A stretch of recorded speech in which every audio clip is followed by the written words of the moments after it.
7 de la mañana con 26 minutos, estamos completamente en vivo y ya les hacíamos una antesala en la introducción de nuestra emisión matutina el día de hoy.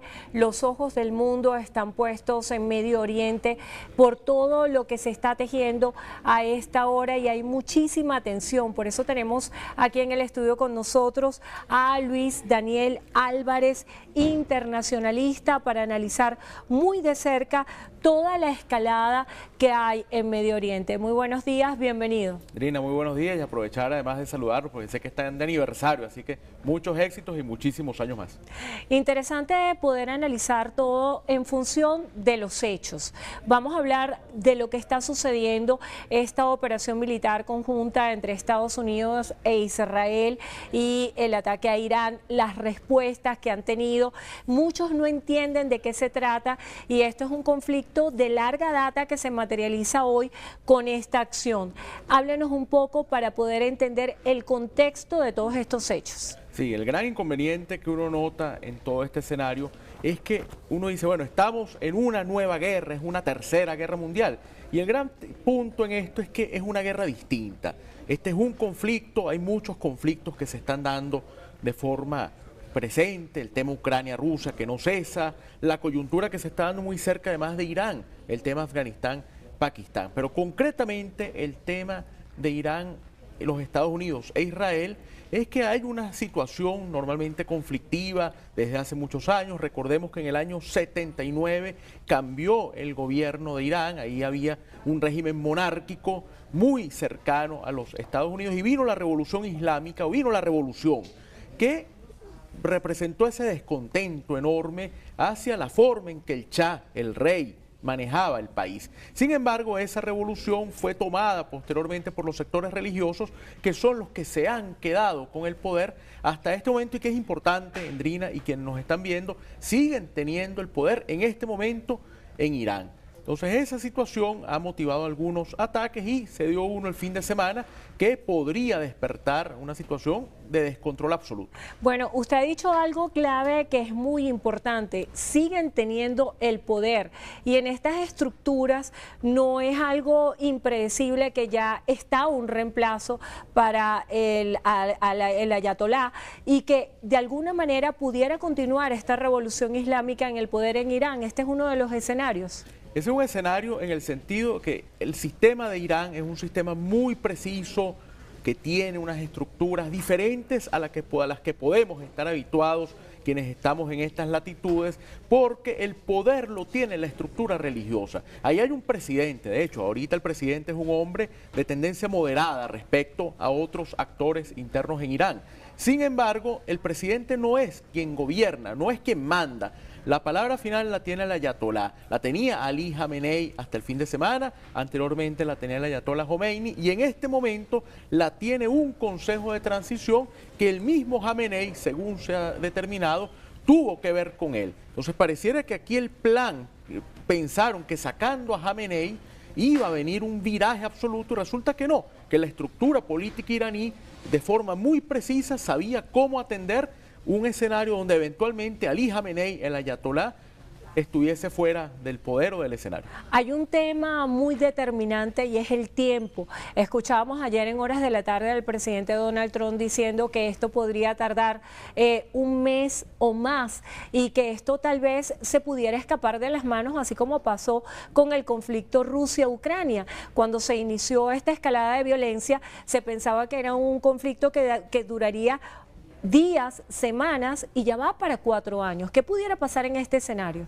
Bueno, exactamente. Yo creo que el símil con el tema de Rusia-Ucrania, que se creía que iba a ser una guerra relámpago que se resolvería en un fin de semana, ha demostrado que no, que las soluciones mágicas, que las soluciones fuertes no existen. Y aquí podríamos ir a un escenario mucho más complicado porque Irán es un país que tiene una estructura militante fuerte. Evidentemente hay un enorme descontento interno, eso hay que señalarlo con muchísima responsabilidad. El trato a la mujer por las autoridades gubernamentales de Irán, el trato a las disidencias, el trato a los medios de comunicación es totalmente condenable. Sin embargo, hay una estructura que desde el año 79 se ha ido formando, se ha ido amalgamando para hacer que se responda ante determinadas coyunturas. Uno ve el ejemplo de lo que ocurrió si cruza la frontera de Irán, lo que pasó en Irak.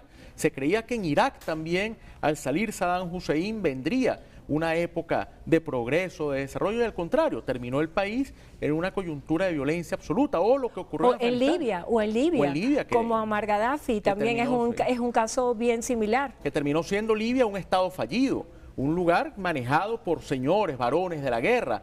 El caso afgano es incluso dramático y patético, si queremos usar la expresión, porque se logró sacar al talibán, los talibanes del poder. Estados Unidos acompañó directamente ese proceso de reacomodo y resulta que 20 años después vemos al mismo ejército talibán entrando tranquilamente a Kabul a tomar el poder. ¿Por qué? Porque no basta con sustituir a los actores que están allí si no hay un cambio, si no hay un plan estructurado, si no se toma en cuenta los factores que están adentro.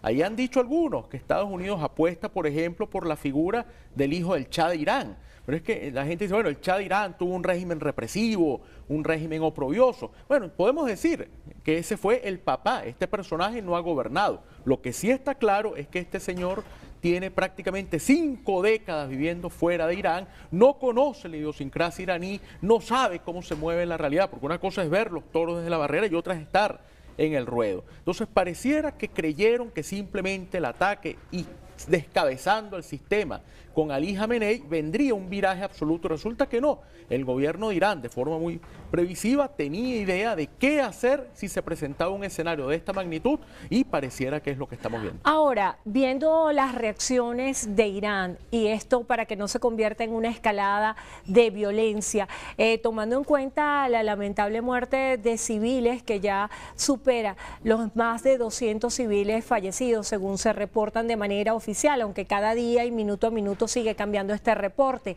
¿Qué se espera para los próximos días en la arquitectura mundial en cuanto a los movimientos que se están haciendo y las alianzas que se están estableciendo? Porque la Unión Europea y la OTAN también están amenazando a Irán de hacer parte de este conflicto. Bueno, el tema, Endrina, la pregunta con el tema humano es primordial. Nosotros normalmente analizamos las guerras, los conflictos, las hambrunas, las migraciones con cifras. ¿Por qué? Porque las cifras nos ayudan a tener un bosquejo de claridad. Sin embargo, es importantísimo el tema de saber qué ocurre detrás. Que detrás hay personas como nosotros, personas como quienes nos están viendo, que sufren, que pierden la vida, que pierden sus hogares, que dejan a su familia porque tienen que trasladar a un frente de guerra. Hay que pensar humanamente y hay que tratar de humanizar todas estas coyunturas. Ahora, hay una respuesta de Irán que se está dando, incluso estábamos siguiendo, monitoreando qué había ocurrido en las últimas horas. Hay ataques ya de Irán hacia Israel, continúa el lanzamiento de misiles. Un detalle importante, que hay un sector chiita muy grande que se encuentra, vamos a decir, oprimido en muchos países de la región. Por ejemplo, el caso de Bahrein. En Bahrein no gobiernan los chiitas, ahí gobierna otro grupo. Sin embargo, la población mayoritariamente es chiita. Entonces es probable que ese sector que se encuentra en la oposición de Bahrein trate de alguna forma también de dar una respuesta. Hay una población chiita muy grande en Irak. Irak es un polvorín hecho país. Entonces ahí van a venir unas reacciones, hay una comunidad internacional que pareciera no tener claridad de cómo responder, uno observa a una Unión Europea que podría ser el gran artífice, no solo por quienes la componen, sino porque es el primer elemento que puede sufrir si hay una catástrofe mucho mayor a la que estamos viendo. ¿Por qué? Por cercanía. Ahí está Europa antes que los Estados Unidos. Si hay un ataque de Irán a larga escala, primero sufrirá Europa. Entonces Europa debería tener una actividad mucho más fuerte y no la tiene simplemente porque es un convidado de piedra en todo esto, porque el mismo presidente Trump le ha dado la espalda. Entonces es una comunidad internacional dispersa, lamentablemente. El tema latente del uso de armas nucleares, ¿cómo observa este escenario? Muy peligroso. Yo tengo que confesar, lo hacemos aquí ante la audiencia, yo era uno de los que planteaba que no iba a haber ataque a Irán. Y no iba a haber ataque a Irán porque Irán tiene, según se ha denunciado, una capacidad nuclear. Sin embargo, se dio el ataque, Irán ha dicho, nosotros vamos a responder con las armas que tenemos y atentos, pendientes, porque viene una sorpresa. Uno las sorpresas no las anuncia, las da y las presenta. Entonces el hecho de que Irán diga, nosotros vamos a responder con algo que ustedes no tienen previsto ni se imaginan qué puede hacer, bueno, podría a lo mejor ser un elemento retórico. Sin embargo, ya se está hablando con muchísima ligereza del uso de armas nucleares.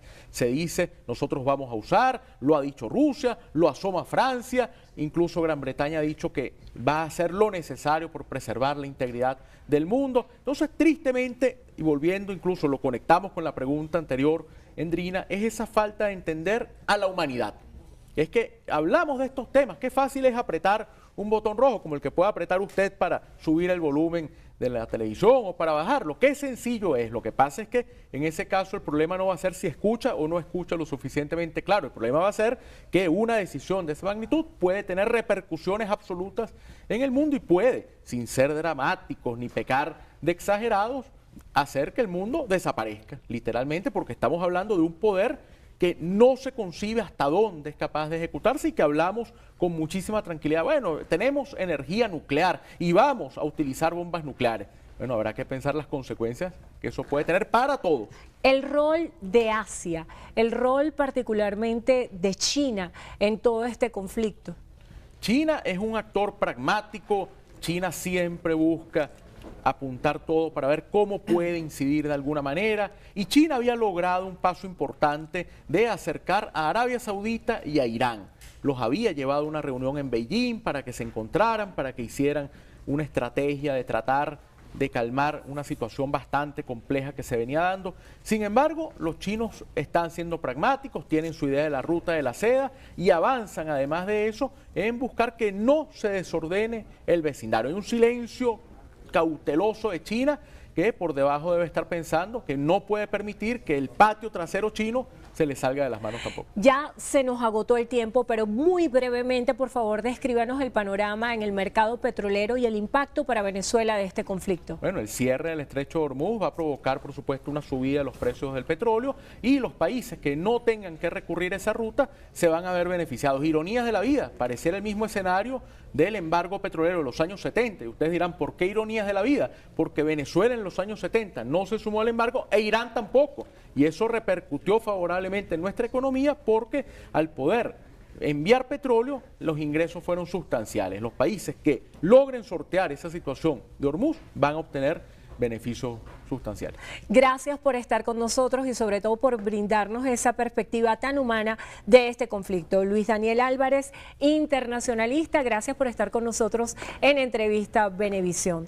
A esta hora vamos a hacer una nueva pausa y al regreso continuamos con más de la emisión matutina de Noticias Venevisión. Son las 7 de la mañana con 39 minutos. Ya venimos.